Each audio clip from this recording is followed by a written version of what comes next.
All right. Hey, thanks, Alan, so much for coming on here. And No problem. I'm so excited about this. The book that I've started reading, this book, folks, this In Conflict, by Alan here. I've got halfway, and I'm telling you, it's a little more than half. And this book has me gripped, and I don't want to put it down. And also, Ronnie, which she's not here right now, but she started reading this, and things started happening, and I can verify for it. So be careful when reading this book because you never know what might come through. But to learn about the In Conflict, we need to go back a little bit into his first book, Into Deep. Alan, would you give us a little bit of your Into Deep? That is what got this started. Yeah, it is. Into Deep. Originally, when I moved away from Ida Grove, I had been up there for 7 years, as most know. And in that 7 year period of time, I investigated a place called the Stagecoach Inn. And I came back from Ida Grove back into Ankeny, and I was doing kind of like what we're doing right now. I was just doing kind of a live stream, just kind of talking about. It was a video that I did, and I was talking a little bit about the Stagecoach Inn and how crazy haunted it was, and so on and so forth. And a gentleman by the name of Daniel Class jumps in, and he says, "Alan," he says, "you need to write a book about this place." And I thought, I don't know how the hell to write a book. I've never done that in my life, let alone, even essays in school were difficult for me to write. And he said, no, no, no. He says, this guy, he's a ghost writer. All you got to do is more than likely just talk to him and he'll write the book. And I thought, well, that sounds simple enough. And so I was instructed to call him the following day. So I did. And his name was Eric. And he had me on priority call. So the phone rang like twice and he knew my number already. And he said, "Hey, Alan, how's it going?" I said, "Good." He said, "I understand you have a story to tell me." I said, "I do." So I start telling him the story. And we were about 45 minutes in. And he says, "Alan, stop. Stop right there. I can't write this story." And right away, I thought, "Oh, this sucks." I said, "I apologize for wasting your time. I should have known better. It's not that great." He says, "No, no, no, no, no." He says, "This is a great story." He said, "I just can't write it with the same impact and emotion that you're explaining it to me." He said, "I can't do it." He says, "I need 54,000 words." So I sat down. He gave me a time frame. He says, "I need to get this out before," I think it was October 17th or something like that. And it was like the first week of September. So I wrote and I hammered it all out in less than 3 weeks. And I submitted it back to him. We edited it a couple different times, just kind of back and forth. But it did manage to get out by the date that it needed to get out by. And it just so happens that right here, I have one of the original books. This is Ghosts and Legends of the Stagecoach Inn. There's only 10 of these copies. So anyway, Ghosts and Legends of the Stagecoach Inn came about. I later found out that I was kind of getting cheated out of my profits. He was I won't say his full name, but Eric was sending me books when he was supposed to be sending me cash out of his own checking account. So he kind of broke the contract. And I also found out through another source that he was, and this is a little hard to believe, but it's true. You can Google it. He was also the minister of the church. I'm writing scary books. People are not going to take me seriously if my publisher is a minister of the Church of Satan.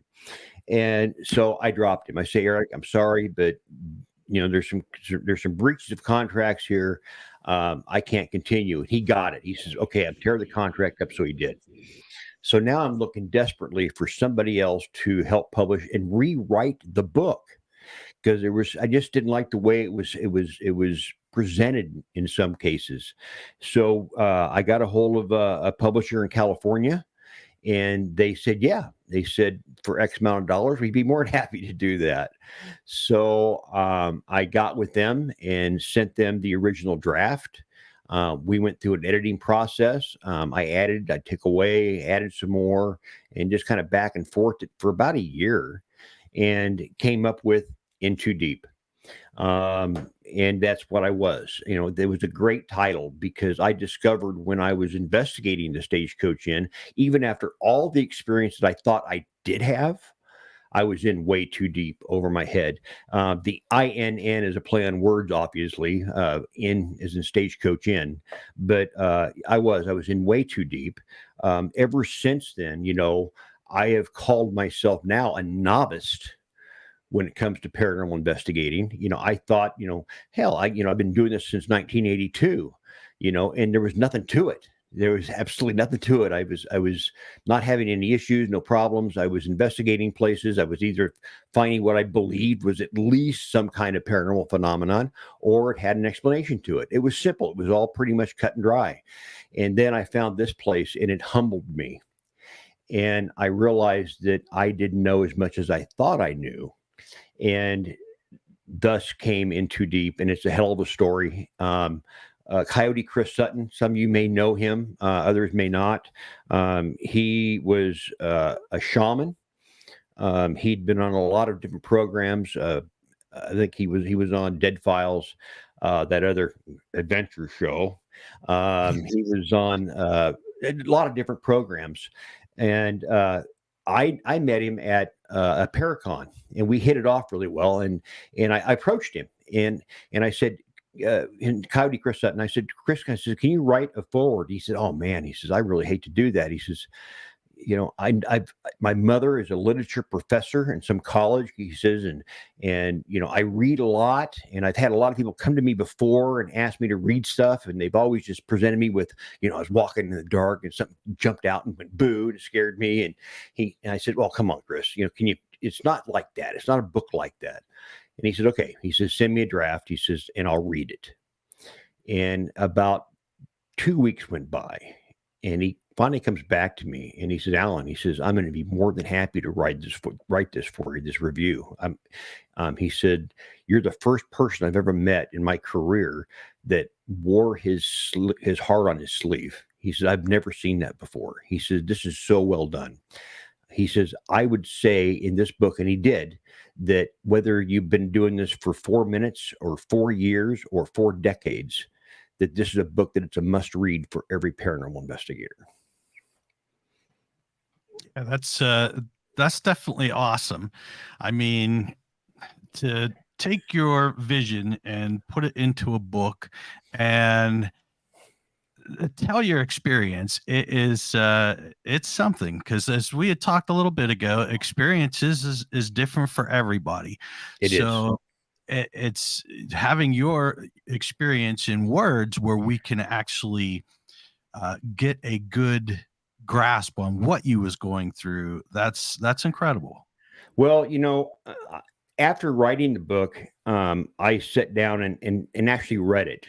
Of course, obviously I read it in my head as I was writing it. It was so vivid, and I was able to write it in 3 weeks. I literally would get out of bed in the morning. I would write for 45 minutes or so, and then go to work. And I'd come home, and I'd write until supper time. And after supper time, I would write until it was time to go to bed, and it was repeat. So it was all there, every bit of it. And I put it down as vividly as I could in my head. I tried to create a movie in people's minds so they could really feel and see everything that was in Too Deep. And oh my gosh, this book, once I read it, I thought, this is a book that will explain to people that you don't want to be that guy. Yes. You don't want to be me. Read this book. This is like you've seen those books about, computer books for dummies, or how to build a birdhouse for dummies. This is how to be a paranormal investigator for dummies. It's like that's me. I'm that guy. You don't want to be this guy, because I made a lot of freaking mistakes. If I had stuck to knowing what I know now, in other words, found the evidence, realized that there was something going on there, and walked away, this book never would have been written. But I didn't have the common sense to stop. I was obsessed with the Stagecoach Inn. Still am. I mean, it's hard for me not to want to go back there, even though I know how brutally just it defiles me. It's a horrible place for me to be. And it's, again, like we were talking before the show, it's kind of like a bad relationship. You just know that it's going to end wrong if you start that relationship again. And if I would ever go back there, in which I have here just recently, and it did kind of go bad, it's just not a place for anybody to be. Not for anybody to be, not let alone me, anybody. It just does not need to be investigated. It does not need to be visited in the capacity of being a paranormal investigator. You can go in there and do a historical tour all day long, and you're fine, probably. And the reason I say probably is because I talk about it in the book a little bit about a couple that went in there and were affected really strangely. I won't get into it because it's a really good story and it's in the book. But I witnessed something that was really bizarre. So it really doesn't matter if you really investigate or not. If it's going to affect somebody, it's going to affect somebody, and sometimes in a kind of a scary way. Now, what was your lure for going there in the first place? Like, what was it something that drew you there? No. In fact, again, in the first book, In Too Deep, when we moved up to Ida Grove, Pam and I, to take care of her mom, we'd been there for about a year. And we originally were under the impression it was just going to be for a couple months because her mom was in really bad shape. That's the reason why we went up there, was to take care of her mother. And then once something would happen to her, we were going to come back. Well, 6 months turned into a year turned into two turned into 7. So it was like the first year. And I loved hunting deer. I don't do it anymore. I used to use a bow and I'd hunt deer. And Pam's nephew, his name was Andy, he come by the house one day and he said, "Hey, Alan," he says, "you've been here for a while." He said, "I think it's time you kind of get to know the area a little bit." And he said, "I know you love to deer hunt." He said, "Let me take you to this place. It's called Moorhead Park." And I thought, okay, cool.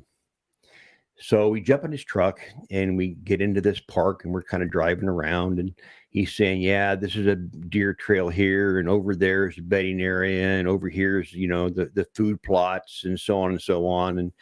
And that's the lake." And all of a sudden, in through these trees, I could make out a building or a structure. And as it became more clear to what it was, I said, "Andy, is there somebody that lives here?" He says, "Why?" I said, "Well, there's a house over there. I can kind of see it through the timber." And he said, "Oh," he said, "that's the old Moorhead House Museum." He says, "It's what they call the old Stagecoach Inn." And he kind of gave me in a nutshell kind of explanation to it. And it was like, "Really? How long has it been here?" He said, "Oh, sometime in the 1800s, somewhere back in there." And I thought, wow, that's crazy. And it was just like, I got that little tingle, it's like, ooh, what if, what if? So our little tour ends, and I asked Andy, I said, "Hey, by the way," I said, "before you take off, who do I contact to maybe get a tour of this historical place?" And he said, "Oh, this is Steve Wilkins." I go, "Really? I know Steve. He was a member of the American Legion, which I'm a member of. I joined the American Legion while I was there, and he never told me he was Historical Society president." So I called Steve, and he says, "Yeah, sure, Alan." He says, "I'll take you on a tour." And he brings me inside, and of course, before we even walk through the front door, he says, "Oh, by the way," he says, that big oak tree over there?" And I said, "Yeah." He says, it's like a stone's throw away from the house. He says, that's a Native American burial tree. The Sioux buried their dead on that tree. And I'm Wow. going, are you kidding me? He says, no. He says, really? He says, I'll show you more stuff inside. So we walk in there and we go into the mud room. And right away, he says, over here, he says, in this display case, there's a shoe, coins, and a key. He said, upon restoration of this place, we found these in the walls. And all of a sudden, that light in my head just goes off. Whoa, wait a minute. We've got shoes and walls. We've got an ancient Native American burial tree right outside. Shoes were meant to be as a buffer or a barrier against evil for things to come in. People would hide shoes and walls along with coins. They use as offerings. And so I'm having all these things going in my head thinking, oh my God, this place could be potentially haunted. And the people that way back in the 1800s knew it. So it turned into me going to the Historical Society and giving them a presentation. I told them I was a paranormal researcher. I wasn't an investigator. I was a researcher. I figured that was my best way to shoo into that place.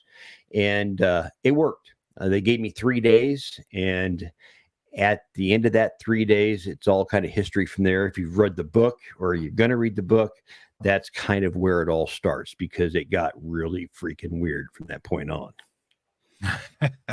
And it was definitely something that wanted you there. I mean, there's no doubt about it. I don't think it did.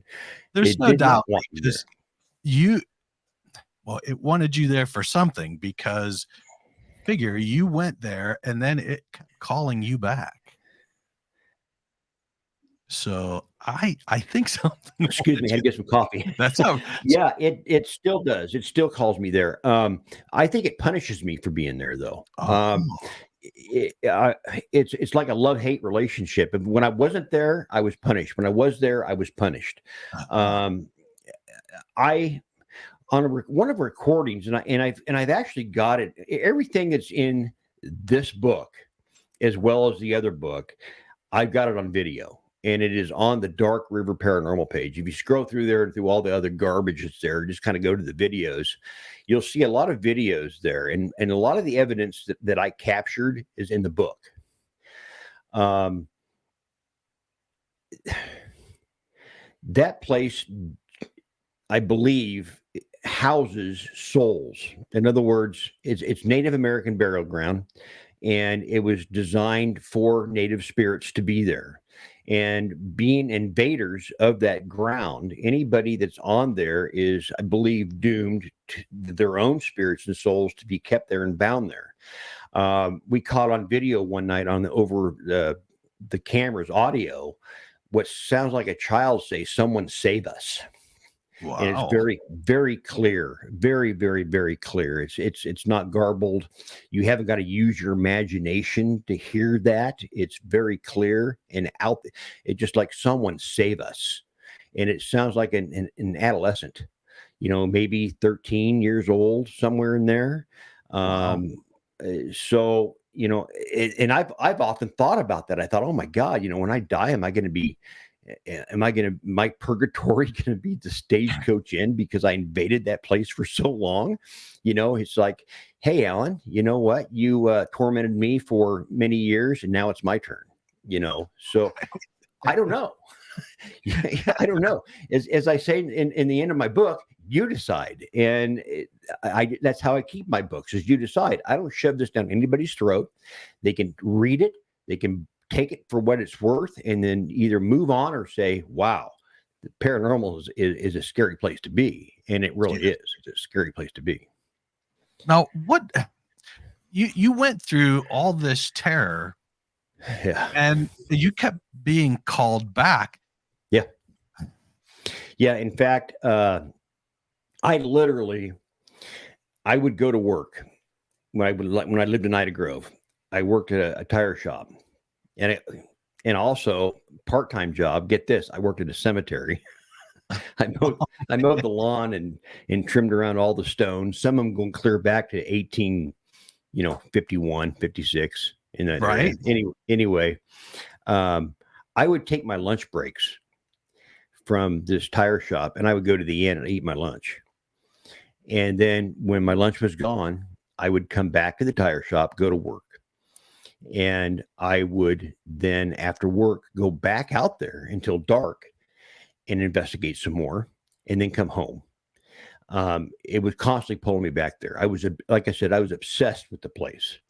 When I finally broke free from there, true story, I was sitting in another home that I was in when we moved here. And I was looking around the room and had all this old, I used what I was called Wannabe Paranormal.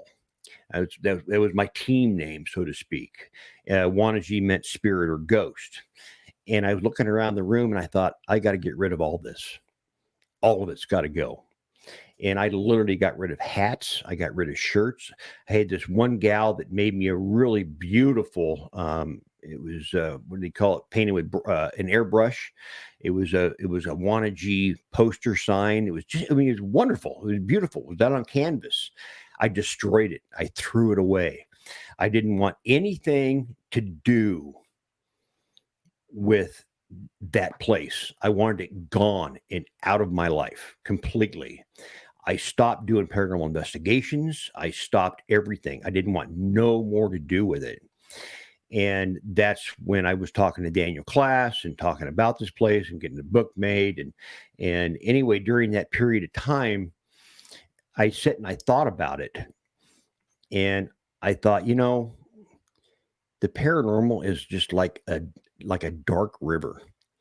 And it just flows everywhere. It's all around us. It's under us. We can't go any place without. If you really want to get into it, it's not. You don't have to go very far. You just all you got to do is get a Ouija board out, and you're in the paranormal. It can be shallow. It can be deep. And I thought, what a great name. I'm gonna call myself Dark River from here on out, because that's what this is, a dark river. Yes. Well, recently, if you were graciously trying to ask a question, if it still pulls me back. Candy Slater, she's putting together a show for the YMCA in Rock Island, Illinois. And I was at the Stagecoach Inn back in Memorial Day of this year with one of these books. We went up to put some flowers on my father-in-law's grave in Ida Grove. And I thought, you know what? I'm going to slide over to the Stagecoach Inn and I'm going to do like a selfie with the Stagecoach Inn in the background, hold one of these books. So anyway, make a long story short, I told her, I said, you know what? I'm going to donate that book to the YMCA so they can raffle it off. And she thought, God, that'd be great. Because I had it all signed and everything, that it was the first and only book that's ever been at the Stagecoach Inn. So she calls me one day. She says, hey, Alan, can you send me those books? She says, I want to get them put in the raffle, make sure that they're here and everything. I said, yeah, not a problem, Candy. I looked around my house, the house I'm currently living in now. I looked everywhere. I could not find that book. It was a hardcover. It was a nice book. I mean, it wasn't one of the paperbacks like this one. It was a hardcover.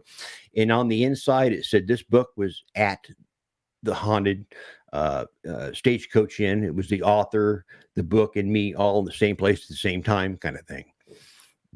Couldn't find it. And then it struck me that I had told a person that I would send them a book. They wanted a book. They called me over the internet, and I made arrangements. They bought it, and I signed it. Well, I had several books laying out that were signed to other people. And I mailed this book off, and I thought, oh my God, I bet you anything I mailed the wrong book. The book that was originally supposed to go to the YMCA, the only book that's ever been at the Stagecoach Inn, I mailed it to somebody else. And I told Candy, and she was devastated. And I said, look, I'm going to make this right. Yeah, if I have to go back up there and get another book and do the same thing, I will. I'll stand outside that place. And I'll take a picture of myself holding this book. I'll make it right. About 24 hours later, she calls me and she says, hey, me and Derek, we just made arrangements. We called the Historical Society in Ida Grove. They're going to give us a tour of the Stagecoach Inn. I said, cool. Good for you. And she said, no, you don't get it. I want to meet you there. I go, Candy, I can't go back there in the capacity of being part of an investigation, because I know once you go inside there, you're going to be sweeping millimeters around and doing all kinds of crazy stuff. She says, yeah, we might, but this is an opportunity for you to, at least we can talk to you and you can give us the books right away. We can take them back with us. And I said, okay, all right, I'll do that. Well, my intentions was just to stand outside to the Stagecoach Inn, take a picture of the book, me holding it. Well, it didn't work out that way. The way it worked out was it was like, hey, Alan, come on in. So now I have not only In Too Deep, but I also had a copy of In Conflict, and I also had a copy of Ghosts and Legends of Stagecoach Inn, and I went inside. Big mistake. We had some Ghost Gear products there with us, and they went completely bonkers. Derek, who's kind of as sensitive as it is, he looks at Candy and he says, I've got to get out of here. There's something physically attacking me right now. And I said, let's go. Let's get the hell out of here right now. And we did. We just, the guy that was giving the tour, I think he was kind of blown away, because we just kind of went out the front door. I says, we've got to get out of here now. And so we did. But I could say that those books, they were given to Candy, and they were going to be at the YMCA. They're going to be at the raffle. This book, the original book, one of the only original books that was left, believe it or not, and inside there's an inscription right in here that this is the original book that was inside of the Stagecoach Inn. Never to be printed again. It's the only copy I have of it, although I have several copies that were with me at the Stagecoach Inn in the back of my Explorer. A couple weeks earlier, I went down to Tennessee to do an investigation, and I thought I was going to do a Paracon down there, and it never happened. And so I had all my books, both Haunted or In Too Deep and In Conflict and the original Ghost and Legends Stagecoach Inn with me at the Stagecoach Inn. So I can say every one of the books that I own have been at the Stagecoach Inn, but only 3 of them have actually been inside. And 2 of those are going to be raffled off at the Haunted YMCA. And I've got one of the last original Stagecoach Inn copies with me that's been signed. But yes, wow. It drew me back. And the funny thing about it is, when I got home from doing that, I was in here in my office. I was doing stuff. I was sharpening my little tomahawk, and I was doing all kinds of things. And right here on my desk, lo and behold, is a book that I intended to give Candy in the first place. Oh man, that was a long road for a short trip, but I had to tell it that way. That's okay. It's very interesting. I love it. I'm sure that people that watch this, they're going to like it too. You give us a good view of how things were. So, well, sometimes I feel like I fell short. I made a little tease one day on my social media page saying, you know what? I think I just might go back there. Anybody care to join me? And then I go, oh, no, not really. I ain't going to do that. I just kind of ended it that way and let it go. I just left it there on social media. And the people that came on said, I'll go. Hey, man, come on, take me along. I want to go. I was instantly aggravated. I was so mad. I thought, don't you people listen? Right. I mean, this is a bad place. I'm funning with you. They honestly were like, they don't get it. When I say something's bad, it's bad. Okay, let's put it this way. If you don't think what I'm telling you is the truth, drink some antifreeze. It's not bad for you. Just drink it. It's okay, really. I hear it's sweet. It's nice, sweet, pleasant. Yeah, it's green, but it has a pleasant taste. The historical site is a wonderful place. It's a cool building, built in 1856. Had great architecture. Yeah, go inside and drink some antifreeze at the same time. Well, what do you think the lore is for people? Like, you tell this story and they pick up your first book, and I see this quite often, and it's human nature. We get curious and we want to go there. Right. What is the lore? I mean, I guess the more you say that it is it's a bad place, that's going to get people to say, hey, well, then I really need to go there. Yeah, and that goes on a lot. And I honestly, I don't, I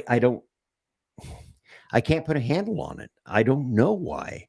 It's kind of like,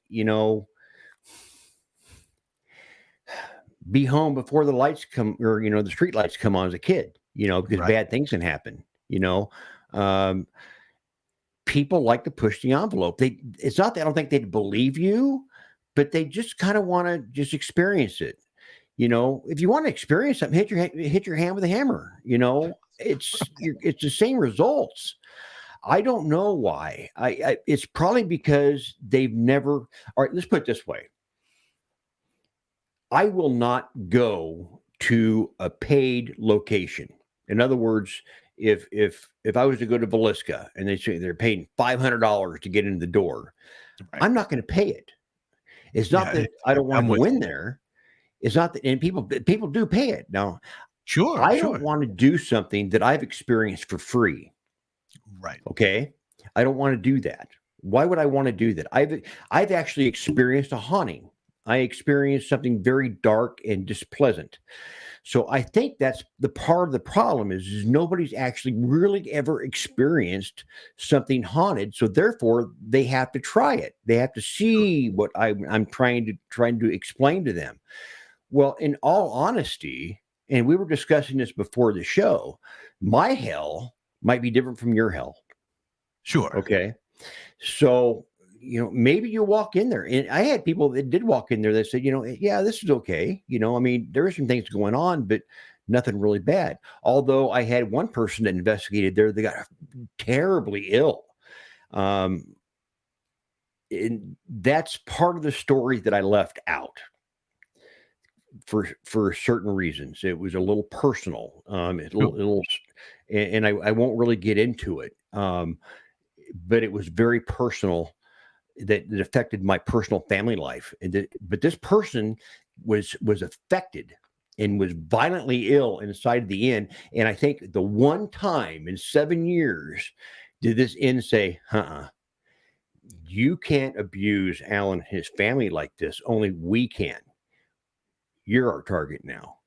I truly believe that that's what happened. Maybe someday I'll write another book about it, but that person knows who I'm talking about, and shame on you. It's still hard for me to talk about, but the end is a place that nobody needs to investigate. Take my word for it. Put a great big warning sticker across the front that do not enter as a paranormal investigator.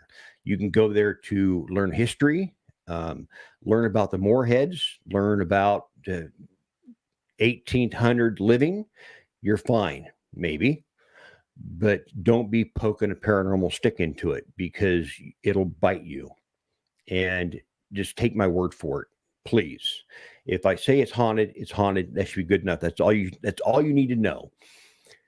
I'm not going to force you to say it's haunted, or I'm not going to force anybody to believe that it's haunted. Again, in my books, I always end them with you decide. But in this case, I'm deciding it for you. It's haunted. It's a place that you don't need to be in, and it's dangerous. It's dangerous not to you physically, where it's going to alter your looks or break bones or whatever they do on TV and the movies. It's going to affect your life in different ways, in different manners, and it's going to torment you and tear you apart spiritually. Absolutely. I agree with that 100%. It's one of those things where if you go into a place naively, you can be taken over quickly because you're not expecting it. You're thinking, oh, well, this is nothing. This is a cakewalk. And all of a sudden, boom. Or they could go in and absolutely nothing happen. So, you know what I mean? It's just like, absolutely. You and I could go to, some place and you get some kind of paranormal phenomena and I don't get anything. So the spirits, like Ronnie always says, she believes that the spirits will let themselves be known to the person they want them to be known to. Yes. Well, I think in my case, and I think I've heard this used in the same manner in some other forum, but They noticed that I noticed. And by doing that, it in some respects turned like this neon light on above my head that said, "Hey, this guy right here, he knows who we are, what we're about." For years, being a paranormal investigator, I didn't have a lot of activity around me. I mean, I experienced some things. Yeah, granted, I did. Things I couldn't understand or explain. But it wasn't until after that I experienced the Stagecoach Inn did something open up for me where a lot more things happened around me when I'm at a haunted location than they ever have in the past.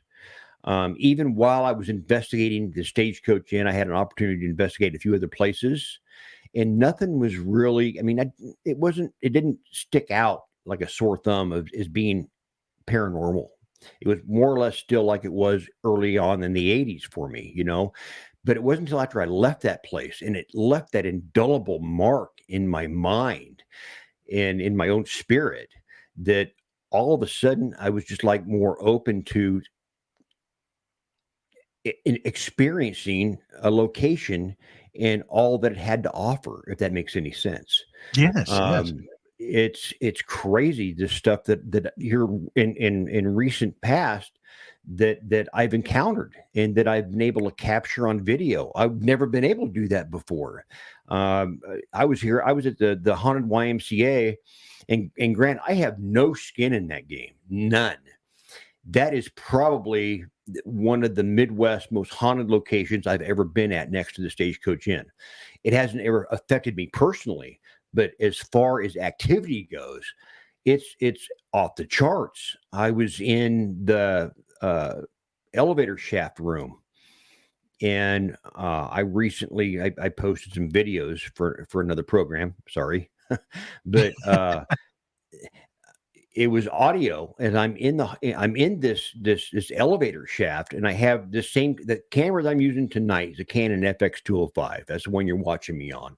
Has a shotgun microphone attached to it, and I had that thing turned on IR, and I'm sitting in this staircase, and you can see this caged in enclosure where the elevator would have went up and down in, and all of a sudden you could hear voices, not like a distant, far away voices below me, and having a conversation I couldn't make out, but it was indeed a conversation among several people, not just one or two. I'm talking 5, 6, maybe 7 people. And below me in that area was what the old locker room area was for the swimming pool when it was there. And I was literally not a part of that conversation. I was trying to be a part of it, but it wasn't allowed. And it was so profound and so rich in verbal language that I was waiting for somebody to get snapped on the butt with a towel. I mean, that's just how incredible it was. I've done the shave and the haircut thing, banging on the doors and being the only one in the entire building, and then down the hall hearing it do the last two, bomb, bomb. Yeah, it was just crazy. I was there with let me see, who was it? Dr. Rebecca Foster. Very intelligent woman, very good at what she does. And we both experienced things there that night that neither one of us can explain. I use a lot of ghost gear products when I investigate. And this product that I was using, it sees like a bat. In other words, it throws a signal out, and then it bounces off of something and it comes back, kind of like those Roomba vacuum cleaners, where they see something in front of it and it can steer away from it. Well, this is kind of the same principle, but when it sees something, it bounces back. And we were picking something up at like 12 feet, 6 feet, 4 feet, coming in close, and it was alarming. And at the same time, Rebecca had an SLS camera going, and lo and behold, it was picking up a shadow or a stick figure within those perimeters of what this device was seeing them at. So it was incredible. Now, getting back to the Stagecoach, sure. Do we know what happened in that area that could have manifested something dark? I still to this day believe it's that ground. It's the Native American burial ground. I've done a Okay. lot of research on ground itself that is sacred, and when it's been disturbed, something is a structure is built on that sacred ground. It's kind of like the keepers, which would be, I guess, the elementals. I guess will curse, not in a sense of cursing like voodoo doll curses, but Sure. will plague the people of that structure until it comes back to its original state. In other words, all gone, all gone. Everything, every hint of white culture or whatever culture, it might be another native culture for that Yeah. matter, is removed and it goes back to its original state. And so I believe that the keepers of that ground are the catalyst to it. Now, you got to also now take in mind there's a lot of energy. There's the Maple River, which surrounds that area. So you got a river there now too, which in itself is a battery. The studies that I've done, there's ley lines that come through that area, and they go through Ah, there down through Omaha. So which makes sense because the Native Americans, if you do any research at all with Native American burial grounds, they try to follow these ley lines. A lot of them are found on ley lines because of the energy in them. These people, these indigenous people, could feel that energy, could feel yeah. that whatever it is, that tingling feeling, I guess, of goodness. And that's where they would create these burial grounds so their ancestors could find a better way. And until that inn is gone, it's going to probably continue. But take in mind that there's a lot of items inside of that inn. Not only is there the river there and other things, but items within the inn that kind of redundant inside that are from that time period that people have donated from all over the nation. Beds and tapestries, sewing machines, you name it, it's in there. It's all been donated. And any one of those items could have some kind of an attachment to it. Sure. And so with those catalysts going on around there, with all that energy, could be firing up all of these residual type energies as well. So I hate to use this term onion, paranormal onion, but it really is. It's just layer after layer after layer. Yes. And now once you have topics like, well, back when I invited people in there, one, nobody under the age of 18 could investigate. I have my reasons for that. I don't feel like that just they're too young Sure. until they're able to vote and join the military and duck bullets. That's when they can investigate the Stagecoach Inn. Anyway, another story, another topic, another show. Anyway, I got off track here a little bit. That onion has so many layers to it. And with all those layers, you've got to understand there is a story. And those stories compile on top of each other. And that is in turn in that blend or in that mixing bowl of paranormal phenomenon. And by me entering into that as a human being and stirring the pot, so to speak, I think was the extra catalyst. Back in the 70s, again, I know where I was going now. There was, well, I invited some people in, some investigators, and then I promptly got thrown out. No more, I could investigate there anymore because I had a rule that if anybody investigated there, they had to throw any evidence past me first before they would post it to social media. And that was the agreement. Well, the certain group said, yeah, sure, we can do that. Well, they didn't. They went ahead and they put it on YouTube and they said that there was demonic children there.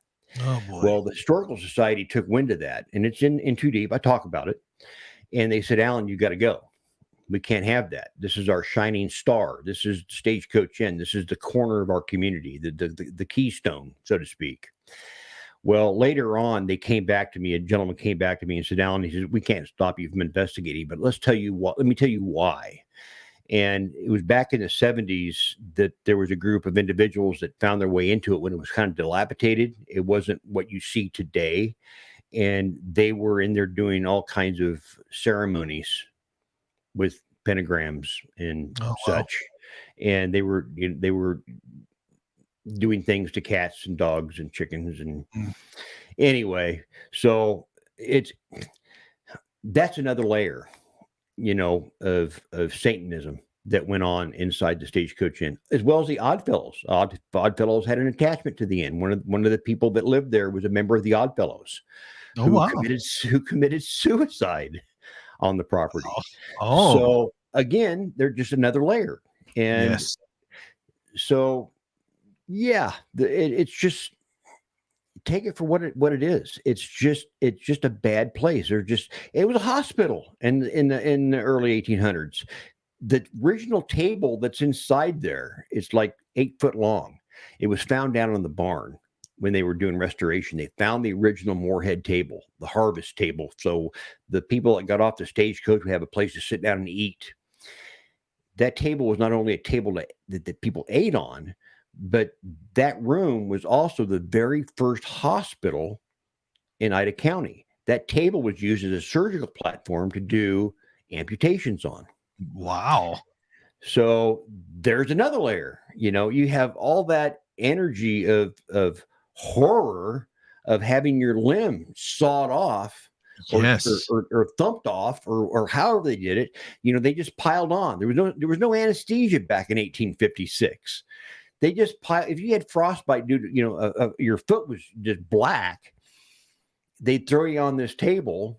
People would just pile on top of you, and then the deed was done. Yes. So, wow.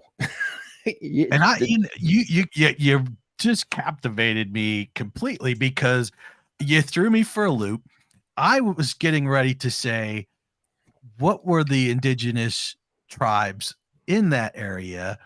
And could it have something to do with possibly you? Are you part of an indigenous tribe? Cherokee.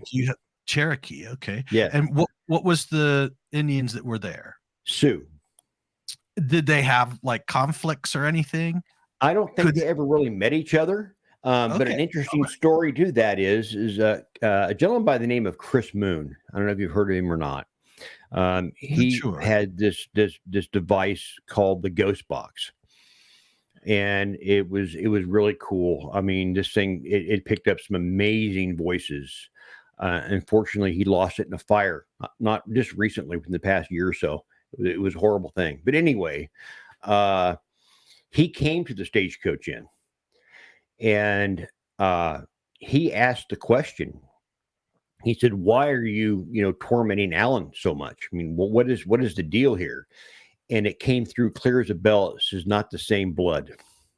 Oh man! And we caught that on video, and so that may have something to do with it. Just wasn't the same blood, not the same blood. Yeah, that's so incredible, because I thought that too. I'm like, well, maybe there was some kind of,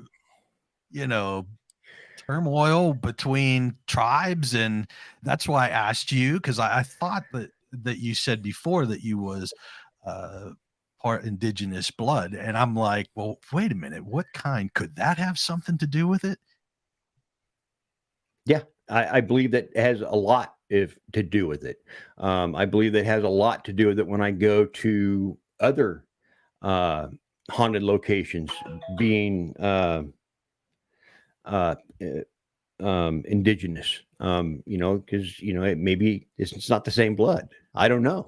Right. But I will say this, and people ask me this question all the time. They ask me if being indigenous, being native in nature, native, having Cherokee blood in me, if it makes me any more of an investigator, makes my ability to be an investigator even heightened, greater than anybody else.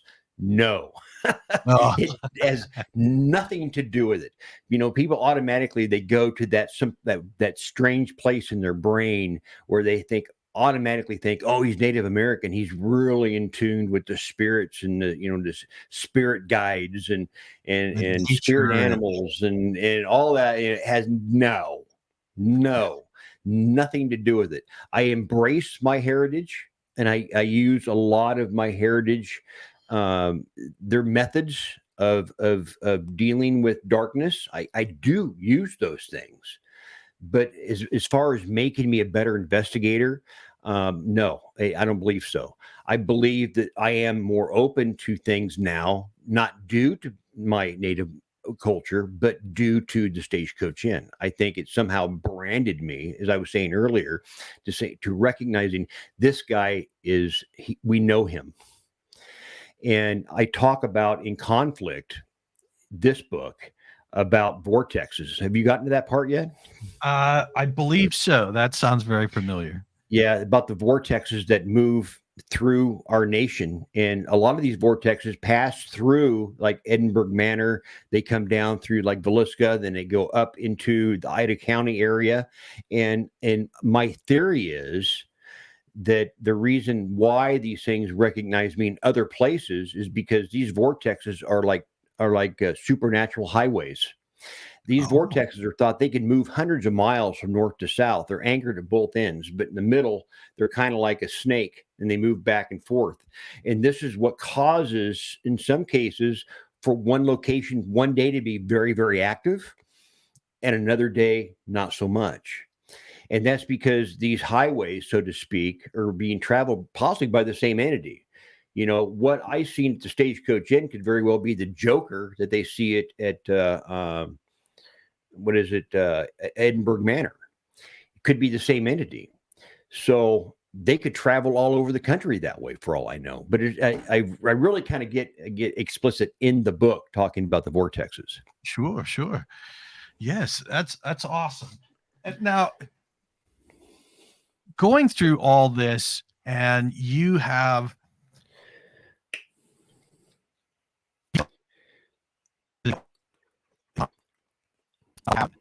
now, is there room to keep going with, because you're obviously you're conflicted, so is there room to keep going with the inn, or is it something that can just be, hey, you know what, I just want that place to be left alone? Yeah, I want it to go away.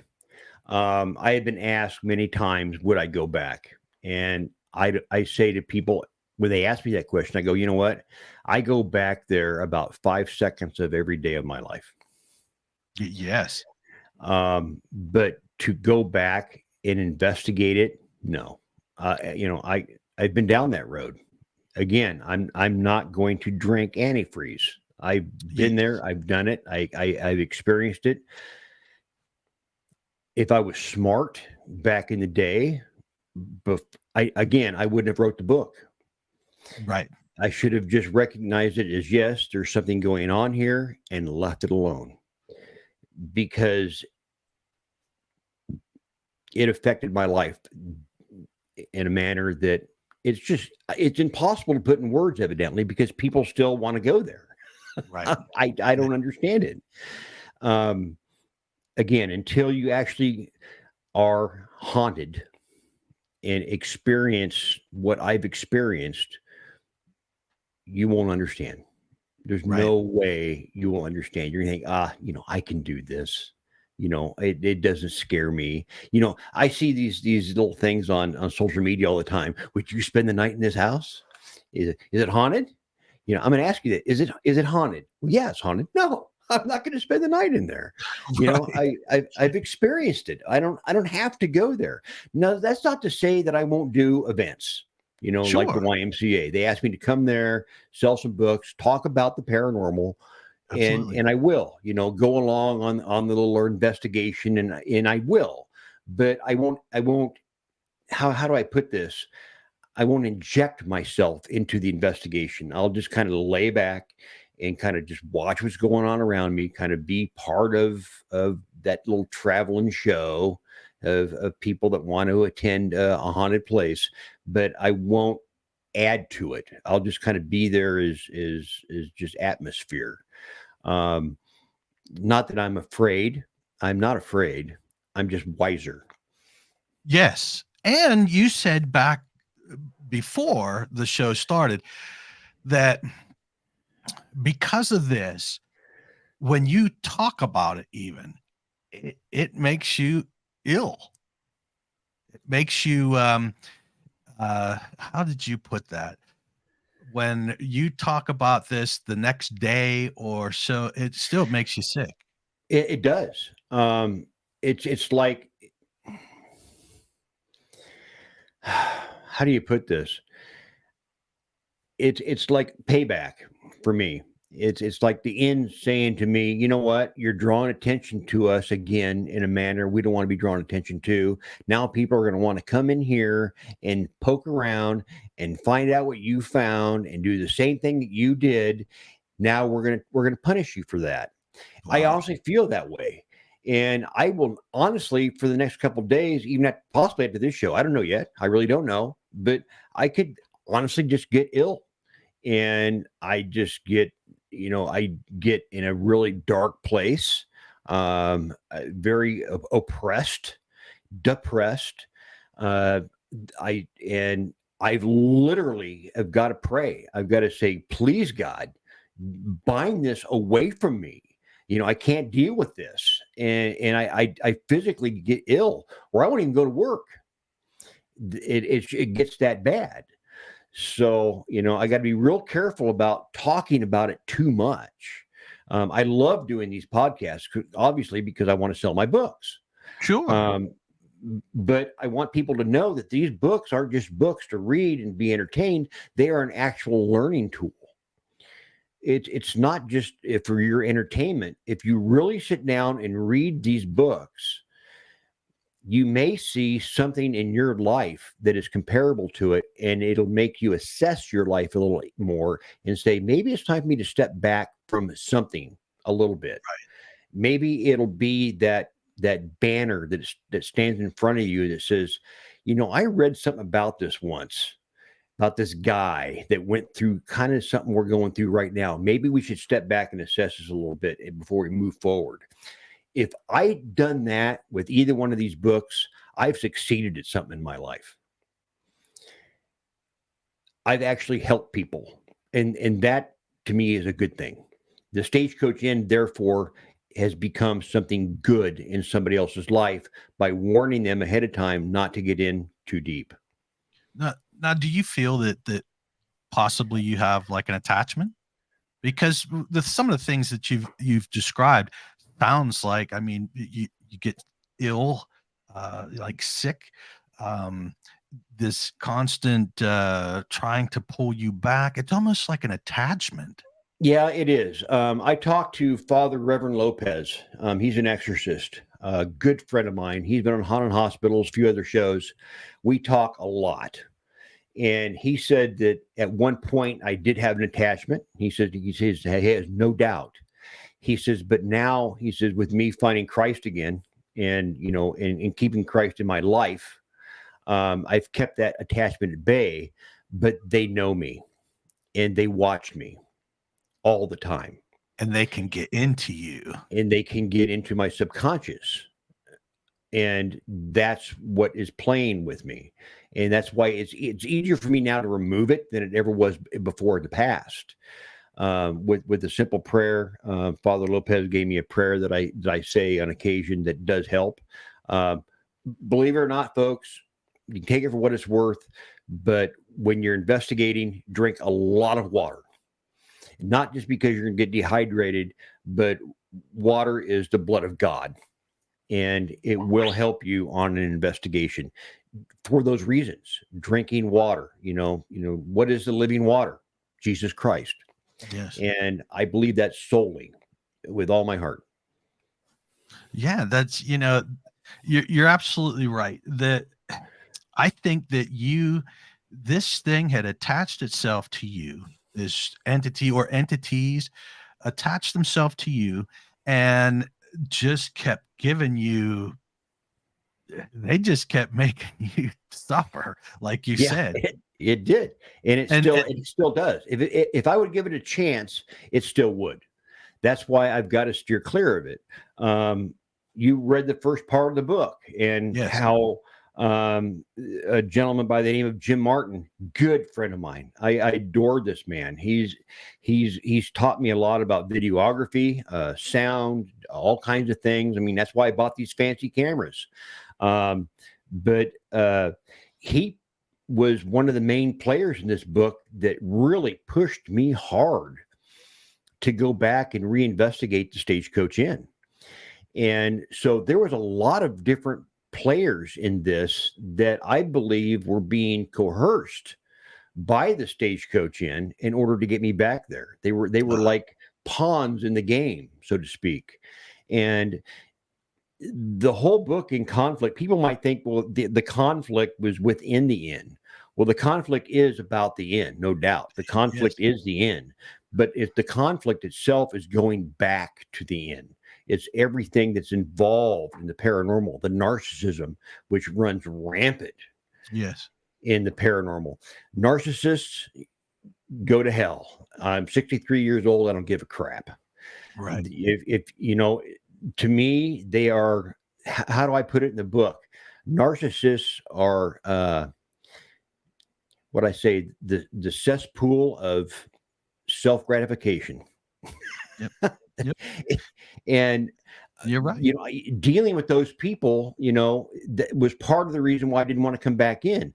And second guessing myself as whether I was worthy enough to even be an investigator after I allowed the Stagecoach Inn to do what it did to me. You know, there was a lot of second guessing in my own life and things that I was going through to get me back to that final investigation, which is in basically the back of the book, the last few chapters. But it's just getting there, that conflict of just fighting everything that has to do with the paranormal.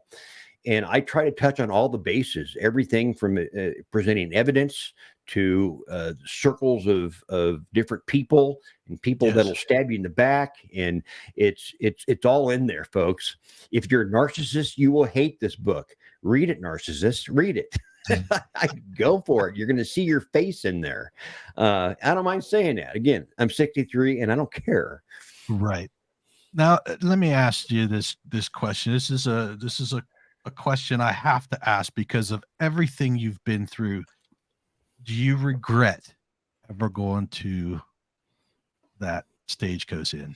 I don't regret going to Stagecoach Inn. I regret not understanding the signs to get out. If that makes any sense. It does. Yes. It was something I felt like I needed to do. Again, I thought I had the tiger by the tail. I've been doing this since 1982, and I was proud of that. I've been doing this a long time. The Stagecoach Inn humbled me.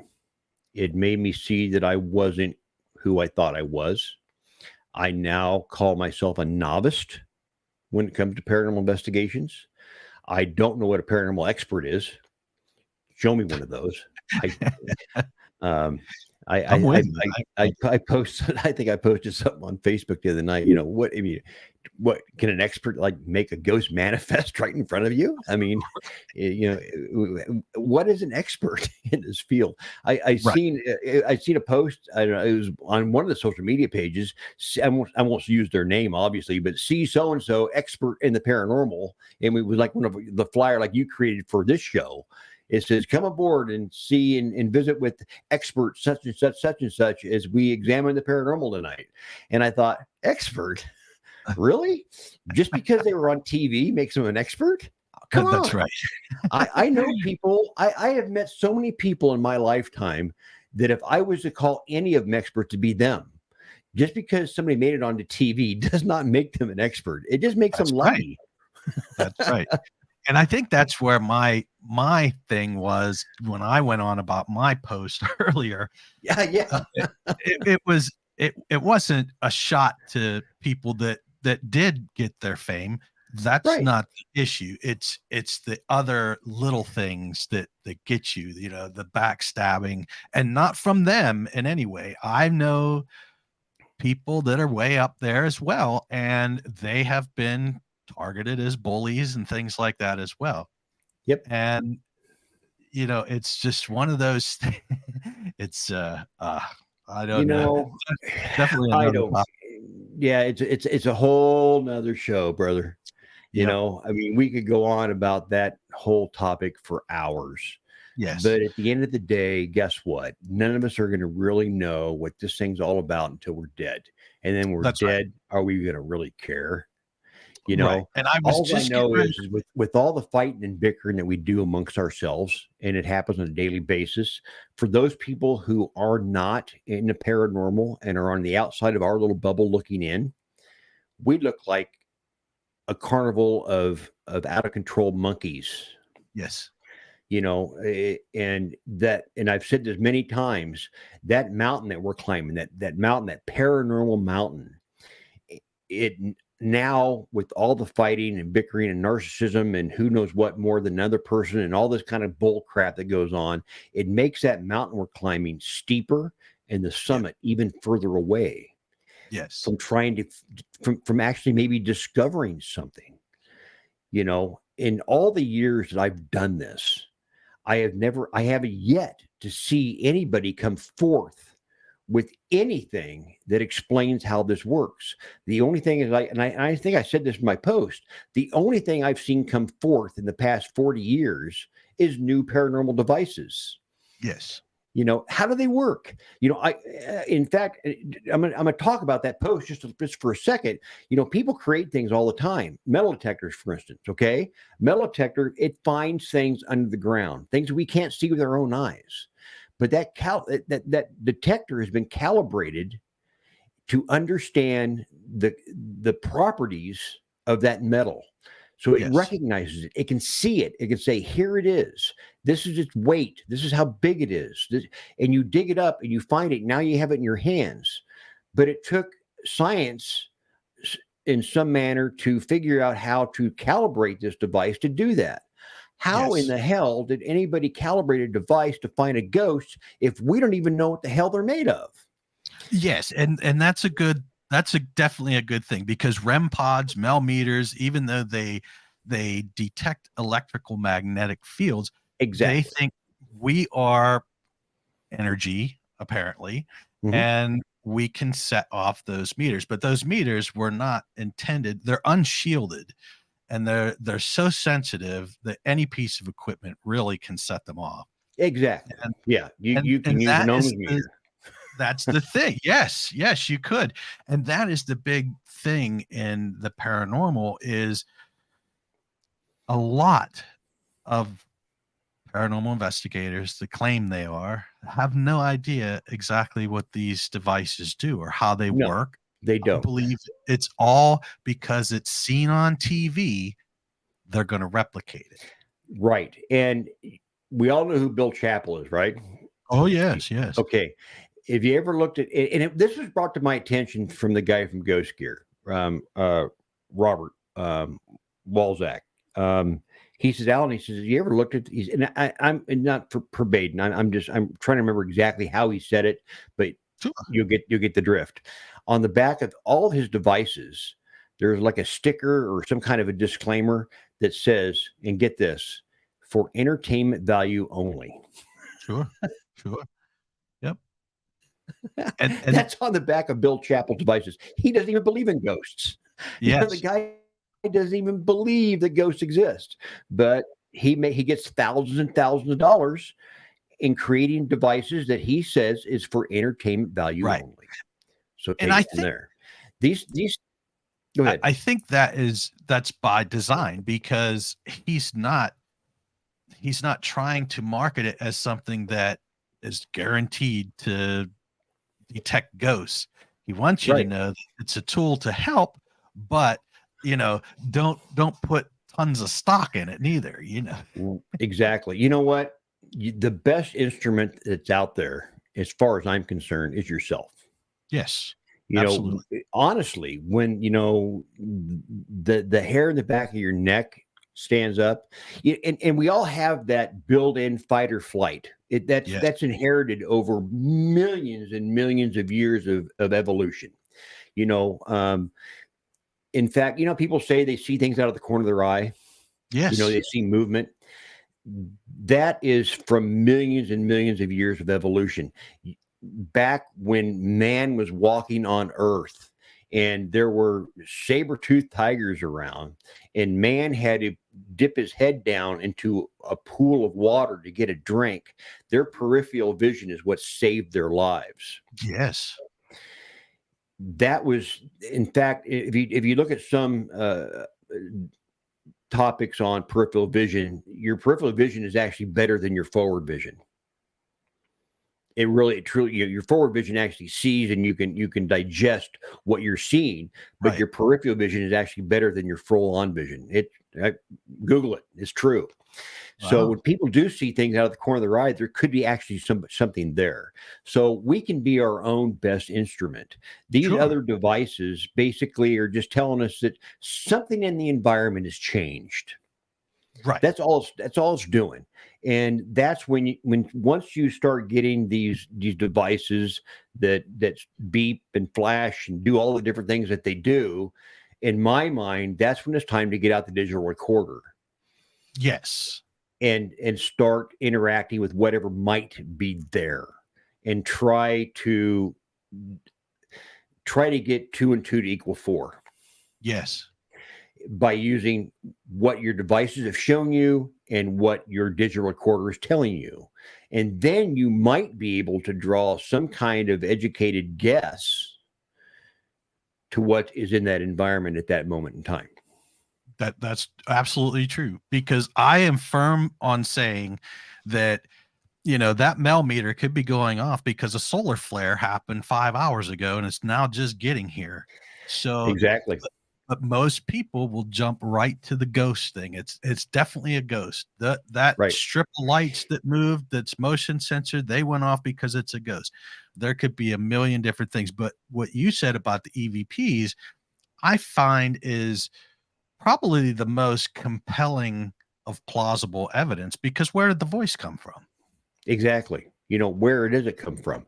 Right. And that's where it comes back to the old, the old saying, or the old belief that what we're hearing is like a repeat of history, like they used to say, a replay of a record. Yes.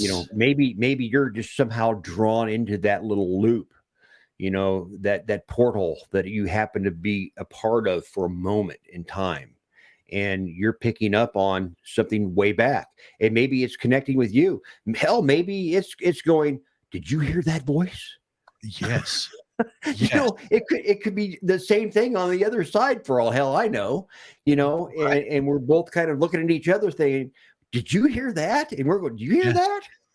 that? And that's so funny that you say that, because that is so true. How do we know that they don't look at us and go, hey, is that a ghost? Yeah, exactly. And the wheels in the bus go round and round. That's right. That's right. Yes, we could continue on with that, but I mean, seriously, I haven't for a while, but I used to get into a lot of water scrying, and you put water in a bowl, in a dark bowl, and Yeah. you tap the water, you get it to ripple, and then you look for visions. And I always said that if you take a water well, the old water wells you'd see on a farm, Yeah. and you would fall to the very bottom and you would look up, all you can see is dark until it hits you see the sky. Right. Now, when I get images while I'm scrying, I always say that someone just looked over, whether it's a dog, a bird. I've had all kinds of things, even things that look like aliens. So if something looks over, boom, I just caught it. So within that split second, boom, of that thing walking past or looking in, but did it see me as well? That is my question. If I see this face, if I see this face and I get this face in there, and I record it with my phone, so I can always go back through. But if I see it, if I'm looking and I see it, did it see me? And is it going, wow, did you Exactly. just see that? So Yeah. it's interesting. And think of it this way. Just, and my mind is, being an author and creating things in my mind. I'm thinking to myself, maybe that's why I'm getting sick, is because something on the other side is throwing holy water at me right now. Yeah, that is possible. I don't know. I mean, could it be that it's just that way? It's Yes. working both directions. I don't know. Hell, I don't know. Yes. I just put another thought into the mix, I think. Absolutely.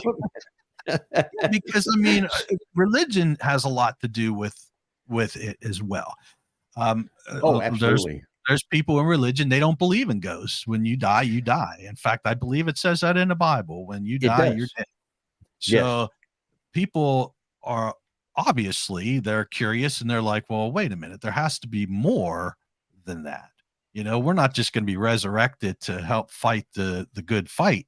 There has to be more to it. Why is there ghosts? Why do people not I have a fully die? theory on that. And Go and ahead, that let's hear that. theory That'd be good. and that theory that I can share with you comes directly from a priest, an exorcist, Father Ruben Lopez.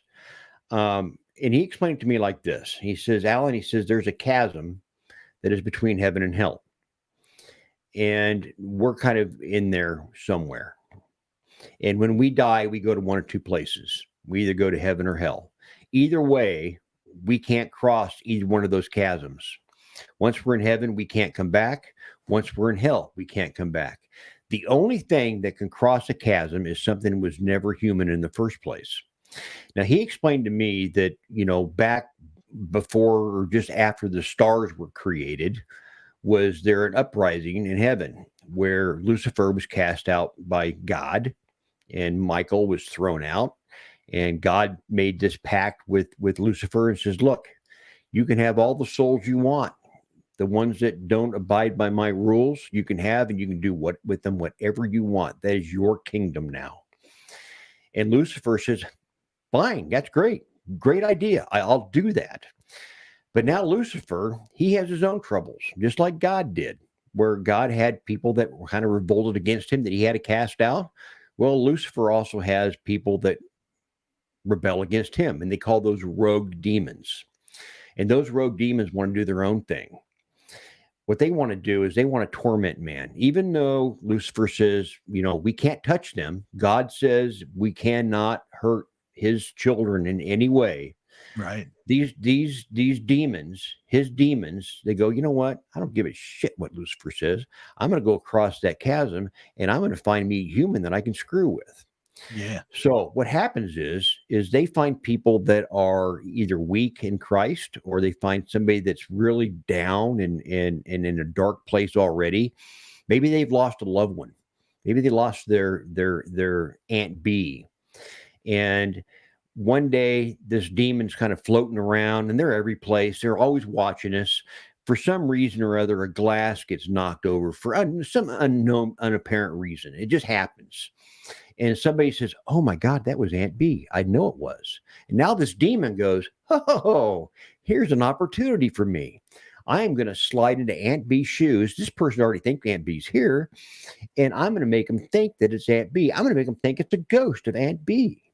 Oh, wow. So they climb into Aunt B's shoes. And now they start doing things. They start leaving things, tipping things over, making little scratches and bumps and doing all these little things that Aunt B used to do around the house. But it's actually this demon drawing you away from the light, drawing you into the darkness. And that's when obsession starts, and then possession. And then we know where it goes to there. But anyway, that's what these demons do. That's why Father Ruben Lopez says there is no ghost. There is no Aunt B.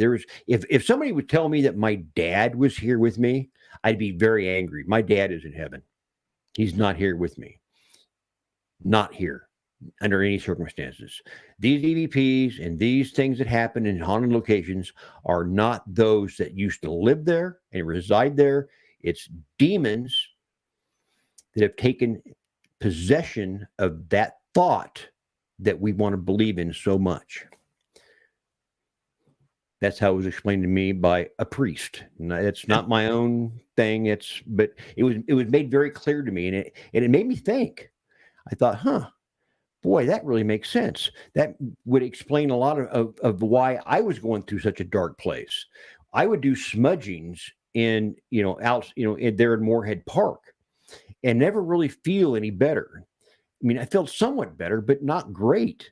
It wasn't until, and I wrote about it in my book, In Too Deep, that when I came back to my own area, the places that I grew up around and loved so much, and I talk about it in Conflict, where I went to the woods, I hit the ground. I prayed. I did a smudging. I asked God to please break. I felt liberated. I could feel that cleanliness wash upon me. And I talked to the father about that. And he says, well, Alan, he says, the problem was, he said, that area that you were smudging yourself and trying to bless yourself in, he says, was all infected with that darkness. He said, it was like taking a bath in dirty water. That's why you could never really wash it away from yourself. But we were finally able to release yourself from that location. And that's why I'm a little bit better now. That's why I know that I could never go back to the Stagecoach Inn. Right.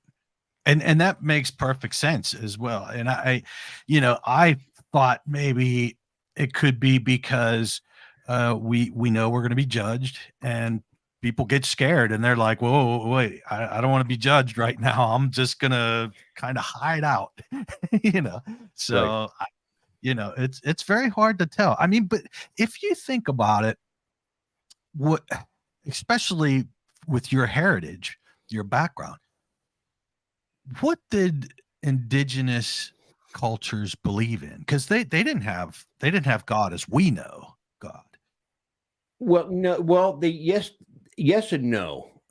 You've heard of the Great White Spirit, so to Yes. speak. Well, think of it this way: the White Spirit.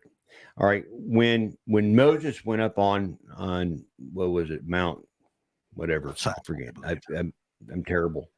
My wife's going to scold me because I know what it is. It's on the tip of my tongue. Anyway, when Moses seen God, he presented it as a fire, as a burning bush. Yes.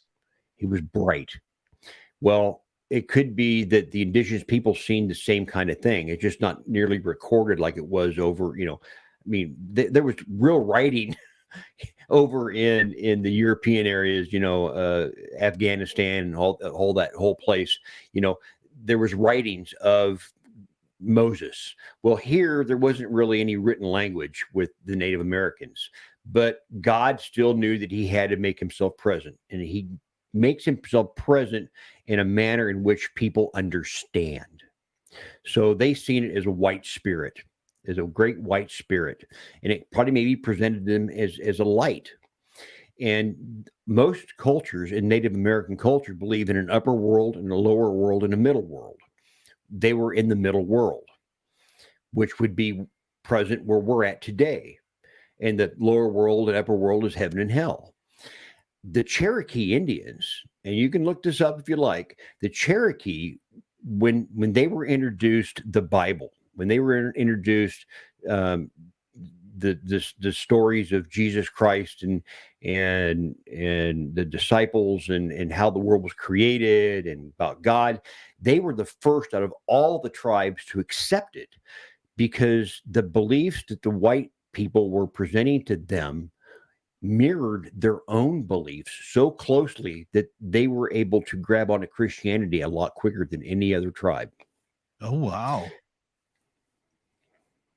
Yeah, that makes good sense why they would. So take I believe that God presented himself to all men, but he did it in a manner that they would understand and not be afraid. Right. Well, Alan, That's the best I can do. that's perfect. We're getting down to the end here, and I could probably talk to you for hours and hours and hours. Just have a couple of brews and just talk about everything. We can But talk anytime, man. I really appreciate this book, and Thank you. I am going to put a review on. I already started my review, and I'm going to put a review on any place that you can get this book, because it's been an eye opener for me. I enjoy how you put it into words, because you really can. It's almost like you can see it as like a movie. I tried when I wrote both the books, I tried to write them as vividly as possible. I tried to write it in a manner that when people read it, they would see everything about it. I literally, I don't know if you've seen it or been in that portion of the book or not, but I get so down to the nitty gritty. I talk about the dust particles in the air. I mean, Yes. I honestly, I talk about everything that I have experienced, and I put it down on paper. And that's why I said in the book that this is so vividly done, the emotions and the terror and the darkness and the evil, everything that I've experienced that went from my fingers to the keyboard to the paper is some way, maybe possibly indelibly imprinted into that book. And to be careful, because it can be released from that book and into your own domain. Yes. I don't know. You decide. That's all I'll say Yes. is you decide.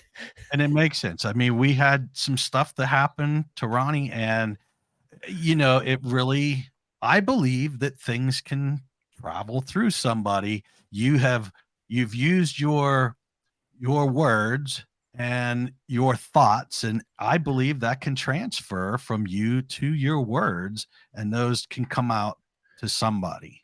Well, it's very, very possible. I mean, Yes. look at the Bible, for crying out loud. People read the Bible and can get uplifted by just the Yes. words on it, So, and that was positive energy that was put in there.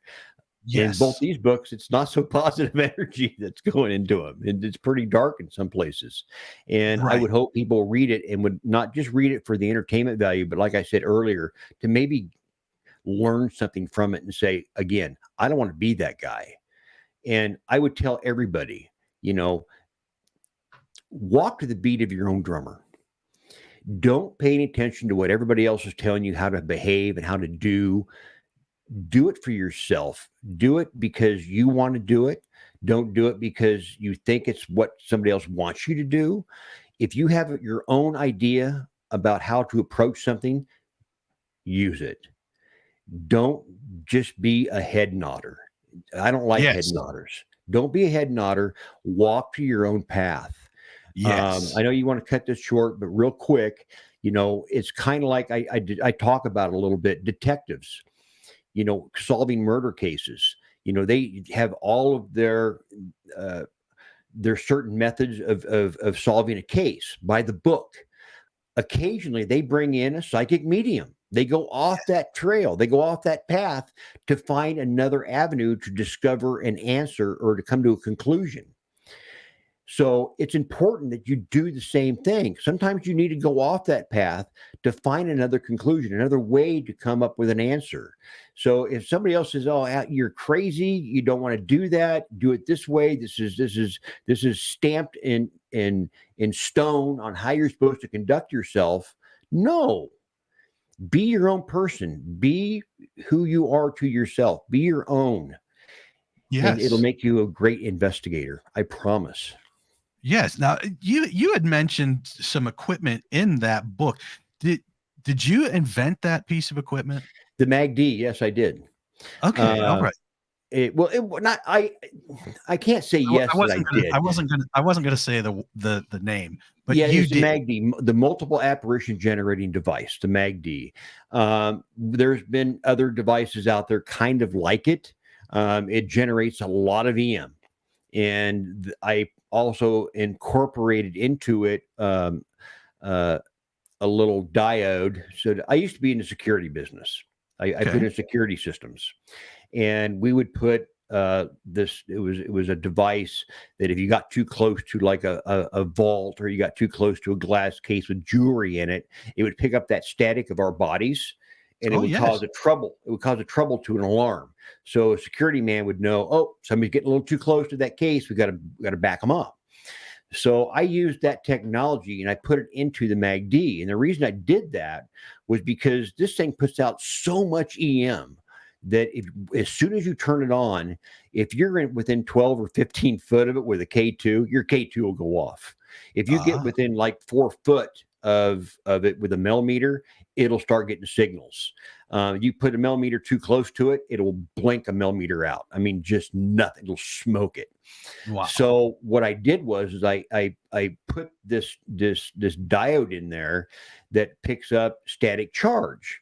And my thought was, if there is something that comes in close to draw energy off of this pump, how can you know through devices whether it's there or not, because they're useless? So what this thing does is it picks up static charge in the area, and there's little blinking lights on it. It looks like a little radio. It looks like an old-fashioned radio. And the lights will begin to stop blinking. If something comes in close, the lights will go out because it's picking up supposedly the static charge of what these entities are made of, this DC power. And at that point, when they go off, you shut the MACD off, and then you start looking with your millimeter or your K2. And if they're now still reading something and the lights are still off on the proximity locator, which I called it, proximity locator, and they're still off, it's kind of a double redundancy. That means there could quite possibly be something in that environment. Wow, that is awesome. You know, I've definitely heard of some things out there that kind of do that, but you took it to the next level. And do you ever think about making stuff And like as that? as a matter of fact, everybody knows that me and Ghost Gear, we're pretty much connected at the hip. In fact, we developed a YouTube channel called Dark Gear, after Dark, kind of Dark River Paranormal and Ghost Gear, and we Okay. call it Dark Gear Paranormal. And I work with Robert pretty closely on experimenting with a lot of his devices, and he and me both want to create an upgraded version of the MACD. The one I have now, it's just a menagerie of wires and just kind of thrown together the best I can with solder and stuff.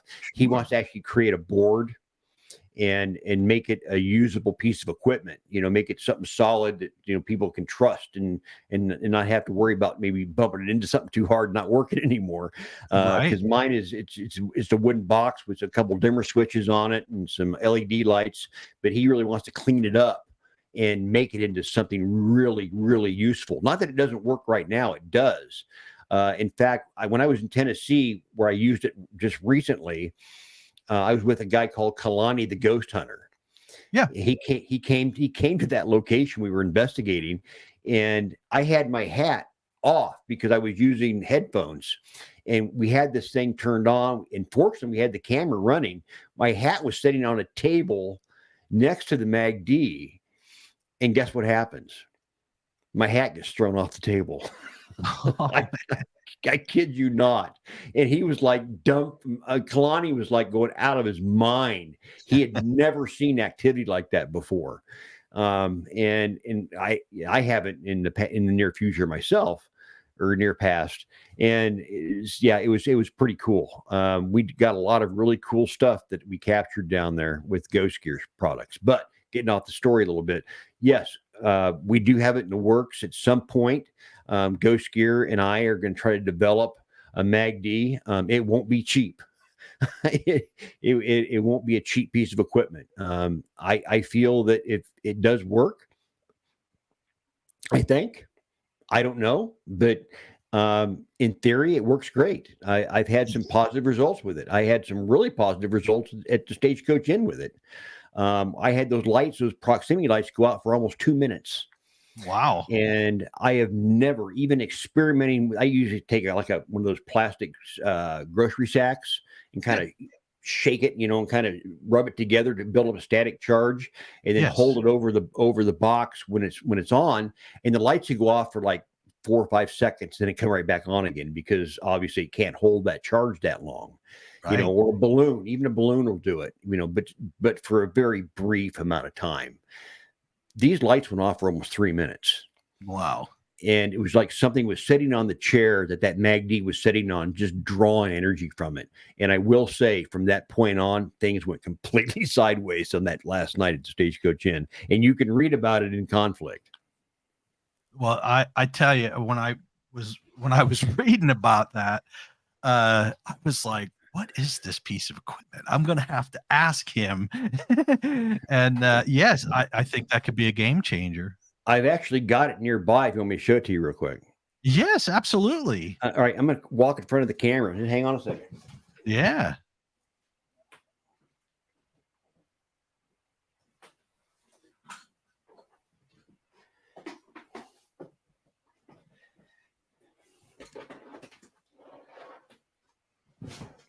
Okay.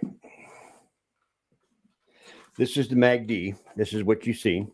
Oh, nice. This is an e-pump, and he got the switches on over here. I don't think it's working. Yeah, there's the Yep. proximity lights are on right now. I'm right here next to it, and they're not going off. It is not picking up on my static charge. But if a static charge would come close up to this, those lights would go out just like that. But you'd have to shut off the EM pump, and fortunately, that runs on 110. That's what this cord is. So I can't really plug it in and show it to you. But this thing will literally blow up a millimeter. And Wow. if those lights would go off because something is drawing energy off of this device, again, you would then shut the device off and then use your handheld devices like a K2, millimeter, an Eddy, whatever it is. And if it's still picking up signals with those items and the proximity lights that I showed you right here are still off, that's a pretty good indication that there's something that's in that environment that is interrupting the proximity locator and also causing difficulties with the millimeters and K2s. Wow. Yeah, that's awesome. Yeah, that's the magnet, cool. Multiple apparition generating device, and I called it multiple because it's so much power there. You could bring in the founding fathers all at once. I don't know. And see, I love stuff like that because it looked really nice, by the way. I liked how it looked, but it's like a Frank's box. You have that original box. Yeah, that is. Kalani wanted me to build him one on the spot. he says, "Can I have this?" I said, "No." He says, "Build me one." Build me one. So, and I have everything in my head. It's really simple, actually. I mean, the components to it are really simple, but we're gonna develop it, and then Robert is going to encase all of the diodes and boards in some kind of a polyurethane type cover. So if you try to reverse engineer it, it'll just fall apart. Nice. So, I mean, and that's really the only way to do it. You won't be able to see how it works. And that's the hurdle we got to go past, because obviously we don't want somebody else to replicate it. We want the only one. That's right. Yes. The original one I had was handheld, and it was in a smaller container. I bought the box on Amazon, and I put all the components inside of it, and it lasted about 4 weeks. I investigated a house in Ida Grove. They said that there were things getting tossed around. One guy, one of the occupants of the house, had like 5 stitches above his eyebrow because a 2x4 went flying across supposedly the kitchen and hit him in the head. And of course, naturally, I'm going to go and investigate this. And we were taking a little break. We were outside on a porch with me and my little team, and I had VCR cameras going inside the house, and we had the TV set out on the porch with us, and we're all just kind of watching it. We're drinking some pop, and I think her name was Monica. She says, "Alan," she says, the MACD, the lights are going out on it. And I just happened to look at the monitor, and I said, "Yeah, they're getting like really bright." And they weren't supposed to do that. Supposed to go out and not get and they were getting really, really bright. And next thing you know, the whole thing is getting tossed off this end table, and it just smashed to the ground in a million pieces. It's crazy. And we got it on video. I mean, it's out there. If you want to see it, go to the Dark River Paranormal page. You will find it. That's awesome. Well, sir, I tell you what, I had a blast, and it's always great talking with you. Oh, yeah. You bring so much knowledge to the paranormal. If more people would open their receptors and pay attention to people like yourself, they would learn a great deal. Well, I appreciate that. It's not that I can teach you anything, though. Not really. I am very humble with this now. I don't know. I know enough to know I don't know enough. I can just share my experiences and what can happen to you. To treat this don't just say the word respect, mean it. Yes. Understand what that word respect means. People say it all the time. "Oh, I respect this location." You got to really mean it, because if you don't, it'll bite you in the ass. And I have one word of advice, and also do it very deliberately and mean it when you do it. I don't care if it's the most mundane investigation you've ever been at in your entire life. When you step out of that doors, symbolically wipe your feet and say, "Whatever's here, stay here. Literally wipe your feet at the threshold of whatever you're occupying at the time, and then move on. Because if you let it, it can turn your life upside down. And the thing is, you don't often realize that's what's going on. And that's the sad part of it. People don't realize that if they really look at, saying, God, my life's been crap now for 2 weeks. If you step back and start counting the days backwards and say, oh, this all started when I investigated such and such place, that's when you better make that little prayer, because it's already invaded your life, because it's so stealthy, and it'll come in there and it will affect you in ways that you can't even fathom. Right. DarkRiverPublications.com. Yes. That's where people go get your books. Yes. And go ahead. And you can just go right to Amazon. You can just key in Too Deep or In Conflict. Or you can also just put in Alan Cornelison in Amazon search, and it'll bring both books up right away. You'll also see that if you do it that way, you'll see Ghosts and Legends Stagecoach Inn, but it's no longer in publication. It's gone. It'll no longer be there. All right. Well, Alan, thank you so much for being on. I had a blast as always, and I'm looking forward to talking to you again, see what you got going on for the future, maybe possible another book, or who knows what kind of adventures you'll get into. Believe me, there are some books that are in the works right now. That's fantastic. All right, sir. Well, you have a wonderful evening, and thank you so much for being on. You're very welcome. Thank you. All right. Bye-bye now.